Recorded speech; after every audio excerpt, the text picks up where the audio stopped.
Adilabad jail నుంచి మాజీ MLA Balka Suman విడుదలయ్యారు.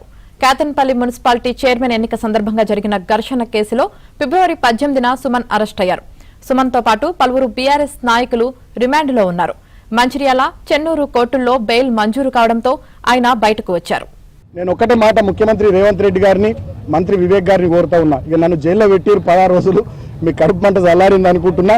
ఇప్పటికైనా కేతన్పల్లి ప్రజలు ఇచ్చినటువంటి తీర్పును గౌరవించి ఆ ఎన్నిక సజావుగా, చైర్పర్సన్ ఎన్నిక సజావుగా జరగడానికి మంత్రి గారు కానీ ముఖ్యమంత్రి గారు కానీ సహకరించాలని కోరుతా ఉన్నా.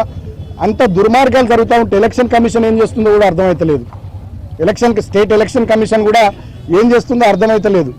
నేను ఇవాళ డిమాండ్ చేస్తా ఉన్న స్టేట్ ఎలక్షన్ కమిషన్ను 17వ తేదీ నాడు కేతన్పల్లి మున్సిపల్ కౌన్సిల్ హాల్లో దుశ్శాసన పర్వం జరిగింది. ఆ వీడియో ఫుటేజ్ దయచేసి బయట పెట్టాలని చెప్పి నేను స్టేట్ ఎలక్షన్ కమిషన్ కూడా డిమాండ్ చేస్తా ఉన్నా. ఫేర్గా మళ్ళీ ఒక డేట్ ఇచ్చి ఎలక్షన్ జరిగేటట్టుగా, వీలైనంత తొందరలో చైర్పర్సన్, వైస్ చైర్మన్ ఎన్నిక జరిగేటట్టుగా, ప్రజా తీర్పు ప్రకారం అక్కడ మాకు చైర్మన్, వైస్ చైర్మన్ వచ్చేటట్టుగా స్టేట్ ఎలక్షన్ కమిషన్ ప్రశాంతమైనటువంటి వాతావరణంలో ఎన్నిక జరిపించాలని డిమాండ్ చేస్తూ ఇన్ని రోజులుగా నేను జైలు